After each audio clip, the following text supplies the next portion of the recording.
청취자 여러분, 만약에 우리가 우주 은하계의 크기를요, 필통에 들어있는 그 15cm짜리 낡은 플라스틱 자로 재려고 한다면 과연 어떤 일이 벌어질까요? 한번 상상해 보시죠. 오, 그건 생각만 해도 아주 절망적인 시도네요. 그렇죠. 막 끝없이 소용돌이치는 거대한 별들의 무리, 빛의 속도로 수만 년을 달려가야 겨우 닿을 수 있는 그 압도적인 우주의 공간 앞에 서 있는데 말이죠. 네네.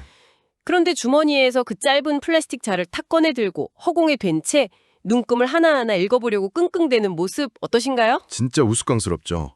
그 자료는 뭐 은하계의 1%의 1%도 측정할 수 없을 테니까요. 그러니까요. 절대 불가능하고 무모하기 짝이 없는 일이라는 걸 단번에 깨달으실 겁니다. 도구 자체가 대상의 스케일을 전혀 감당하지 못하는 완전히 완벽한 불일치의 상황인 거죠. 측정하려는 대상은 무한한데 도구는 너무나도 유한하고 작으니까요. 바로 그 지점입니다. 그런데 여러분 혹시 인류가 신의 본질을 이해하려고 할 때 매일같이 이와 똑같은 실수를 저지르고 있다는 사실 알고 계셨나요? 아주 뼈 때리는 비유네요. 인간은 무한하고 영원한 존재를 숫자나 공간이라는 아주 작고 제한된 그 15cm짜리 자로 끊임없이 재려고 해왔습니다. 맞아요. 그리고 그 결과로 탄생한 종교적 그리고 신학적 역사상 가장 거대한 난제가 바로 오늘 우리가 다룰 주제입니다. 자, 이 부분을 한번 파헤쳐 볼까요? 네, 기대가 됩니다. 오늘 이번 심층 탐구의 자료는 수천 년간 인류의 머리를 아프게 했던 삼위일체론에 대한 매우 흥미롭고 파격적인 분석 프레젠테이션입니다. 삼일체. 와, 이름만 들어도 벌써 숨이 턱 막히거나 머리가 복잡해지시는 분들이 많으실 거예요. 저도 약간 그렇거든요. 네, 수많은 신학자들과 철학자들을 좌절하게 만든 주제니까요. 그래서 오늘 탐구의 목표를 아주 분명하게 설정하고 시작하겠습니다. 좋습니다. 우리는 오늘 지루하고 복잡한 신앙 논쟁의 늪에서 허우적대지 않을 겁니다. 대신에 1 더하기 1 더하기 1은 1이다 라는 들을 때마다 고개를 갸우뚱하게 만드는 이 해괴한 수학적 딜레마를 완전히 해체해 볼 예정입니다. 확실히 박살을 내보는 거군요. 네, 그리고 차원이라는 디멘션이죠. 이 전혀 새로운 렌즈를 통해서 세상을 그리고 절대적인 존재를 바라보는 놀라운 패러다임 전환을 선사해드리려고 합니다. 아주 흥미로운 미션이네요. 그렇다면 왜 삼위일체가 그토록 이해하기 어려운가? 그 혼란의 근본적인 원인부터 짚어보는 게 순서일 텐데요. 네네. 방금 말씀하신 그 플라스틱 자, 즉 인간의 보편적인 인식 도구인 숫자에 대한 이야기부터 시작해 볼 수 있겠습니다. 숫자요? 네, 우리는 아침에 일어나서 시간을 확인하고 물건을 사고 팔고 또 물리적인 거리를 가늠할 때 본능적으로 숫자를 사용하잖아요. 그렇죠. 숫자가 없으면 일상이 안 돌아가죠. 우리의 뇌는 기본적으로 숫자를 통해 세상을 인식하도록 세팅되어 있습니다. 하지만 우리가 오늘 다루는 삼위일체는 이 수학적인 인식 원리를 완전히 초월한 개념이라는 데서 모든 비극이 시작됩니다. 맞아요. 자료를 보면 아주 직관적인 표현이 나오더라고요. 바로 1과 3의 딜레마라는 건데요. 핵심적인 딜레마죠? 우리가 산술적인 수의 굴레, 즉 더하기 빼기에 갇혀 있을 때 어떤 심각한 오류에 빠지는지 명확하게 보여줍니다. 만약 우리가 하나님의 일, 즉 단일성과 유일성만을 너무 강박적으로 강조하게 되면 어떻게 될까요? 유일신 사상에만 너무 갇혀버리게 되겠죠. 맞습니다. 그렇게 되면 정작 인류를 위해 세 가지 모습으로 자신을 드러내신 하나님의 고유한 정체성, 그리고 그 사역의 디테일이 아주 흐릿해져 버리고 맙니다. 그렇게 숫자 1에만 매몰되면 사실 기독교의 핵심적인 구원의 역사가 전혀 설명이 안 되거든요. 네, 그렇다고 반대로 3이라는 숫자를 강조하면 어떻게 될까요? 그게 바로 우리가 빠지기 쉬운 또 다른 함정이잖아요. 3을 강조하는 순간 독립된 세 명의 신이 각자 존재한다는 이른바 삼신론으로 전락해버리고 마니까요. 완전히 이단이 되어버리는 거죠? 이건 기독교의 가장 근간이 되는 유일신 사상의 정면으로 위배되는 엄청난 모순입니다. 삼위일체는 결코 1과 3의 덧셈이나 나눗셈 같은 산수 문제가 아닌데 우리는 자꾸만 머릿속으로 계산기를 두드리고 있는 셈이죠. 정확합니다. 저는 자료에 있는 차원 축소의 오류라는 개념을 보면서 이런 비유가 떠올랐어요. 이건 마치 최첨단 기술로 만들어진 화려하고 웅장한 3차원 입체 영화의 감동을요. 네네. 연필로 스케치북에 쓱 그은 1차원의 얇은 선 하나로만 설명하려는 것과 같지 않나요? 와, 그 3차원 영화 비유가 이 자료가 말하고자 하는 바를 아주 정확하게 짚어냈네요. 아, 그런가요? 네. 3차원의 그 입체감과 깊이, 생동감을 1차원의 선분 안에 억지로 구겨 넣으려고 하니 결국 정보가 심각하게 왜곡되고 파괴될 수밖에 없는 현상이죠. 다 찌그러지는 거네요. 그렇죠. 인간이 숫자, 시간, 공간, 또 물리적 형상이라는 아주 유한한 3차원 피조세계의 언어로 영원무궁한 본질을 묘사하려다 보니 필연적으로 발생하는 논리적인 충돌입니다. 네네. 여기서 이 자료가 제시하는 매우 중요한 통찰은 이 산술적 접근 자체를 철저한 실패로 규정한다는 점입니다. 그러니까 1과 3 사이에서 어떻게든 타협점을 찾으려는 시도 자체가 애초에 틀렸다는 거군요. 그렇습니다. 삼위일체를 이해하기 위해서는 1이냐 3이냐를 두고 줄타기를 할 것이 아니라 아예 숫자를 초월한 완전히 새로운 차원의 프레임워크가 필요하다는 선언인 거죠. 계산기를 아예 부셔버려야 한다는 그 접근이 정말 속 시원했습니다. 그렇다면 과거의 사람들은 이 모순을 그냥 두고만 봤을까요? 가만히 있지는 않았겠죠. 네, 그래서 자료는 우리를 자연스럽게 역사적인 지성, 종교개혁의 거장 장 칼뱅에게로 안내합니다. 칼뱅은 그의 저서인 기독교 강요에서 인간이 참된 신을 인식하는 과정을 재정립하기 위해 막 대대적인 철거 작업과 기초 공사를 했더라고요. 네, 칼뱅의 논리는 당시 사람들의 머릿속을 지배하고 있던 두 가지 거대한 착각을 부수는 것에서 출발합니다. 두 가지 착각이요? 첫째는 범실론입니다. 신의 본질이 세상의 모든 개체, 그러니까 예를 들어 나무나 돌, 짐승 같은 모든 피조물에 깃들어 있다는 사상이죠. 아, 만물에 다 신이 있다. 이런 거군요. 네. 그리고 둘째는 신인 동형론입니다.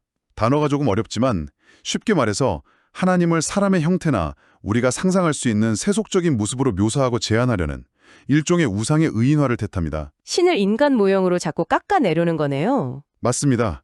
칼뱅은 이 두 가지 접근이 신의 본질을 심각하게 훼손한다고 보았습니다. 그리고 그 무너진 자리에 아주 견고한 두 개의 기둥을 새롭게 세웠죠. 네네. 바로 무한성, 인피니티, 그리고 영, 스피릿입니다. 아주 중요한 개념들이죠. 헬빙의 이 문장이 아주 묵직하게 다가오더군요. 그 하나님의 무한하심은 우리로 하여금 우리 자신의 잣대로 그를 재지 못하도록 두려움을 주며 영이라는 사실은 세속적 상상에 빠지지 않게 한다. 아, 명문장입니다. 한마디로 함부로 플라스틱 자를 들이대지 말라고 강력하게 경고한 거네요. 아주 적절한 해석입니다. 그리고 켈빙은 이렇게 인간의 인식을 초월한 무한하고 영적인 존재 안에서 신학적으로 매우 중요한 구분을 하나 해냅니다. 바로 본질과 본체를 나누는 작업이었습니다. 잠깐만요. 본질과 본체요. 솔직히 말씀드리면 저는 이 대목에서 벌써부터 머리가 약간 아프기 시작하거든요. 아, 네, 충분히 그럴 수 있습니다. 둘 다 한자어이고 우리말로는 뭐랄까 비슷비슷하게 바탕이나 핵심을 뜻하는 단어들 아닌가요? 이게 자칫 말장난처럼 들리기도 하는데 이 구분이 진짜 문제 해결에 도움이 되는 건가요? 그렇게 헷갈리시는 게 당연하죠. 여기서 본질, 에센스라는 것은 하나님의 실체, 즉 결코 나누어지거나 쪼개질 수 없는 절대적이고 단일한 성태, 즉 유일성을 뜻합니다. 유일성. 네. 반면에 본체 혹은 위격이라는 것은 하나이신 하나님 안에서 각기 고유한 특성과 역할을 지닌 존재 방식, 즉 성부, 성자, 성령으로서의 구별성을 의미합니다. 켈빙은 이 세 본체가 어떻게 상호작용하는지도 아주 정교하게 묘사했죠. 아, 그러니까 성부는 모든 활동의 근원이자 시작이 되시고 성자는 그 계획을 구체적으로 실행하시는 지혜이자 질서이며 성령은 그 활동을 완성하시는 능력과 효력이라고 역할을 딱 분별한 거군요. 언어적 혼란, 즉 본질과 본체라는 단어가 주는 근본적인 모순이 바로 이 지점에서 폭발하고 맙니다. 아, 한계가 나타나는군요. 아무리 위대한 칼뱅의 통찰이라 할지라도 인간이 발명해낸 언어와 우리가 사는 3차원적 공간 인식의 한계 앞에서는 거대한 벽에 부딪힐 수밖에 없었거든요. 맞아요. 여기서 진짜 흥미로워지는 건요. 그토록 완벽해 보이던 칼뱅의 논리마저도 치명적인 허점을 노출하게 된다는 겁니다. 어떤 허점이죠? 청취자 여러분도 한번 상상해 보세요. 칼뱅은 하나님은 무소부재하시며 하늘과 땅에 충만하시다라고 했습니다. 아주 멋진 명제죠. 네, 위대한 명제입니다. 그런데 성자이신 예수님이 2000년 전 인간의 육신을 입고 이스라엘 땅에 오셨을 때 그렇다면 성부 하나님은 어디에 계셨던 걸까요? 듣고 보니 헷갈리네요. 하늘에만 남아 계셨던 걸까요? 아니면 하늘과 땅으로 물리적으로 완전히 분리되어 버린 걸까요? 아, 공간적인 문제가 생기는군요. 우리가 하늘이나 땅 같은 장소와 공간이 결부된 용어를 사용하는 그 순간 이처럼 유일신 사상에 치명적인 의구심을 낳게 되는 겁니다. 정말 그렇네요. 공간적 이분법만이 문제가 아닙니다. 앞서 호스트께서 꼬집으셨던 그 언어적 딜레마가 또 발목을 잡죠. 언어적 딜레마요? 네, 본질은 하나이고 본체는 셋이다 라는 칼뱅의 설명에서 사실 본체, 그러니까 substance라는 단어의 언어적 뿌리를 파고 들어가 보면 결국 그 의미는 하나, 즉 숫자 1이어야만 문맥이 맞습니다. 실체적인 바탕은 하나여야 하니까요. 그런데 그 바탕이 셋이라고 말하려고 하니까 문법부터가 이미 붕괴되는 거군요. 그렇습니다. 언어 자체가 그 개념을 온전히 담아내질 못하는 겁니다. 아하. 결국 이 말장난 같은 언어의 한계 때문에 후대의 사람들은 본질은 하나인데 셋이라고? 그럼 그냥 한 명의 배우가 무대 위에서 상황에 따라 아빠 역할도 했다가 아들 역할도 했다가 하는 거구나 라고 오해하게 됩니다. 1인 3역 배우처럼요. 네, 이것이 기독교 역사에서 가장 경계하는 이단적 사상 중 하나인 양태론인데 전통적인 언어의 한계가 자기도 모르게 이런 오해의 여지를 남기고 만 것이죠.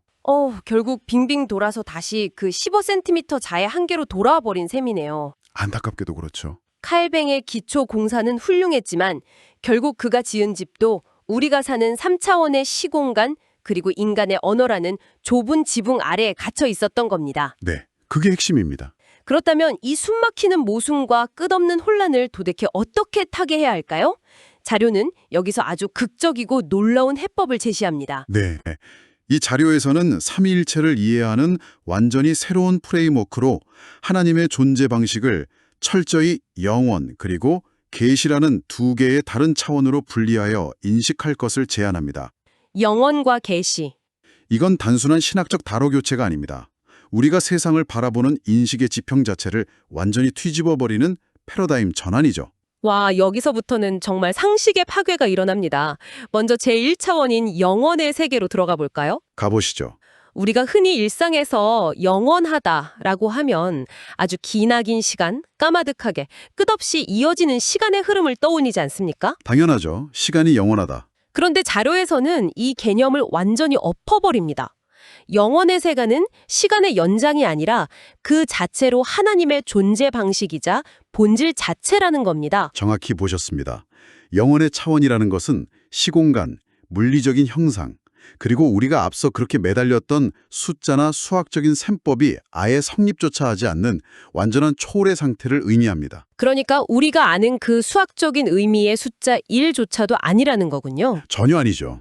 애초에 분리하거나 쪼갠다는 개념 자체가 불가능한 완벽한 상태인 거네요. 네, 그걸 절대 단일성이라고 부르죠.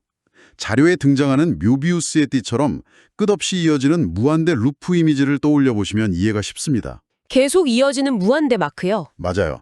또 하나 이 차원에서 중요한 특징은 바로 무순서입니다. 무순서요? 순서가 없다는 뜻인가요? 네, 영원의 차원에서는 인간의 시간관념인 먼저와 나중, 원인과 결과라는 시간적 순서를 따질 수 없습니다. 아, 시작점도 없고 끝점도 없는 모든 것이 완벽하게 하나로 융합되어 존재하는 무한의 상태. 그것이 바로 영원의 차원이며 이 차원에 바로 하나님의 유일한 본질이 존재한다는 것입니다. 와, 좋습니다. 영혼이라는 차원이 절대적이고 완벽하다는 건 이제 이해가 됩니다. 그런데 여기서 저도 모르게 또 다른 반항심이 고개를 살짝 드는데요. 어떤 부분이죠?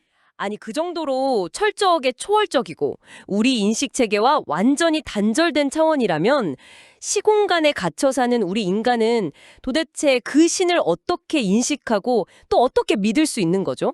우리와는 아예 다른 세계 이야기라는 거잖아요. 아주 날카로운 지적이십니다. 바로 그 지정, 영혼의 본질이 유한한 피조물과 어떻게 만나는가 하는 질문에서 우리는 자연스럽게 제2차원인 계시로 부드럽게 넘어가게 됩니다. 신이 스스로 유한한 우리에게 손을 내밀어 주신 거군요. 제2차원인 계시. 네, Revelation이죠. 저는 이 개념이 참 따뜻한 배려의 차원이라고 느껴졌어요.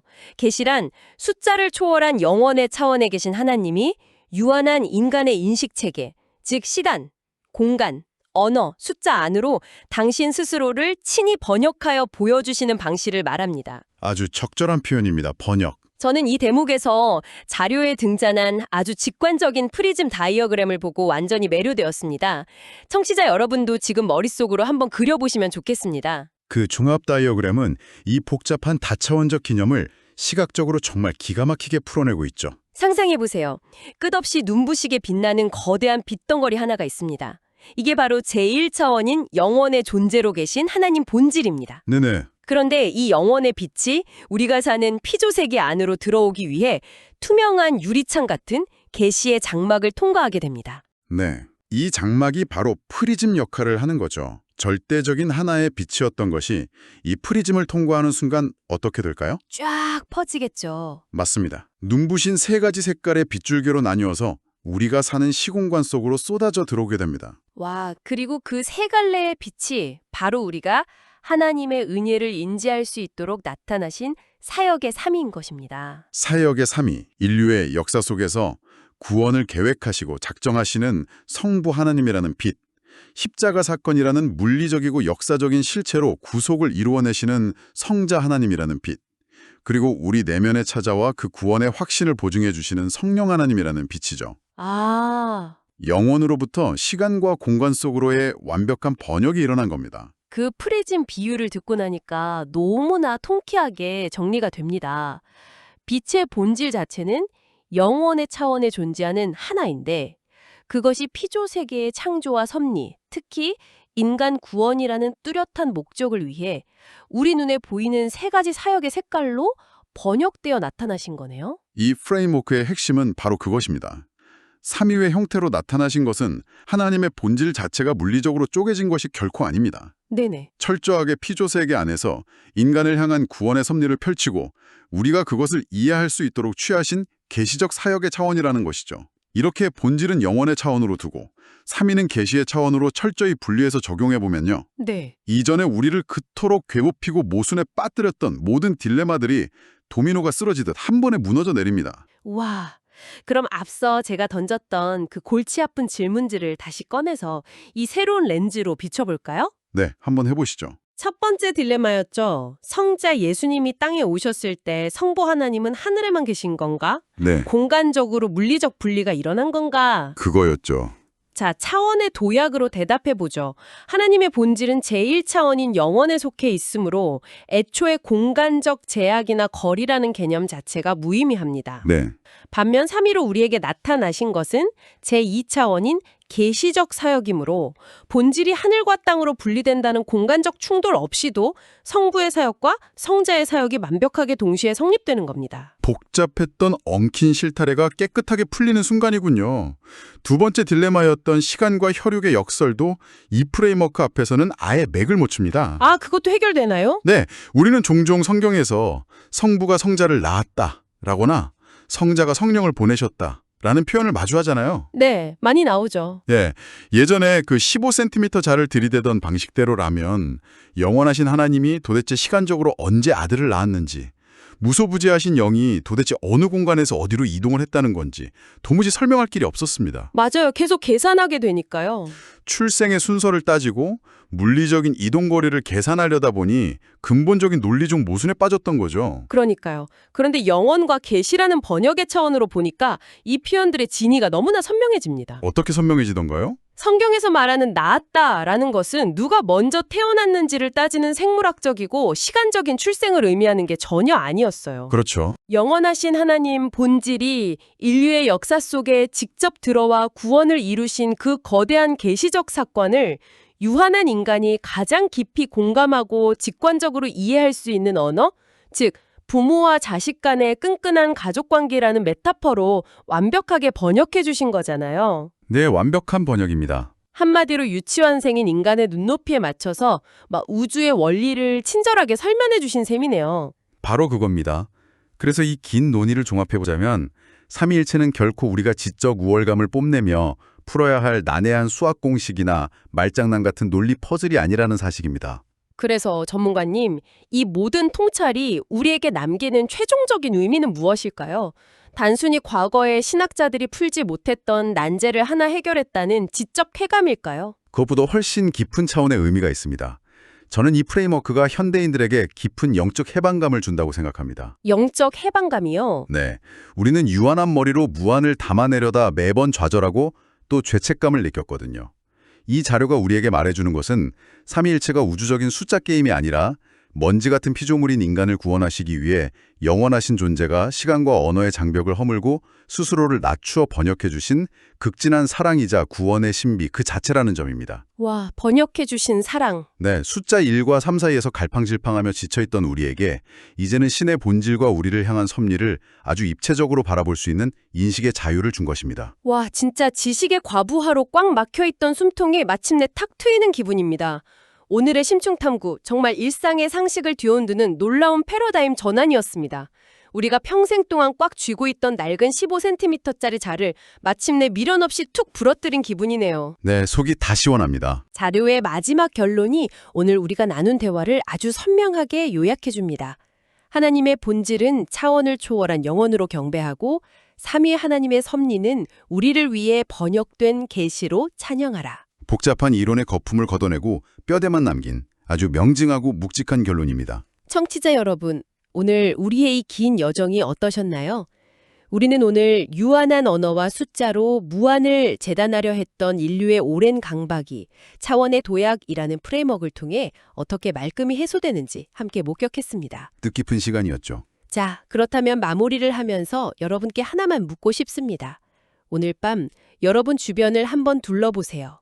우리가 매일 눈을 뜨고 숨을 쉬며 이것만이 절대적인 진리요 유일한 실제라고 굳게 믿고 있는 이 3차원의 시간과 공간, 심지어 우리가 느끼는 감정과 인간관계마저도 네, 어쩌면 우리가 아직 상상조차 하지 못하는 훨씬 거대하고 영원한 어떤 차원의 아주 작은 번역본에 불과한 것은 아닐까요? 지금 여러분이 세상을 재고 있는 그 자의 길이는 과연 몇 센티미터입니까? 깊이 생각해 볼 만한 질문이네요. 오늘 우리가 나눈 이 도발적인 질문이 청취자 여러분의 일상에 작지만 의미 있는 균열과 영감을 만들어내기를 바랍니다. 다음 심층탐구에서도 우리의 상식을 깨뜨릴 놀랍고 새로운 지식의 조각들을 엮어서 다시 찾아오겠습니다. 함께해 주셔서 감사합니다. 감사합니다.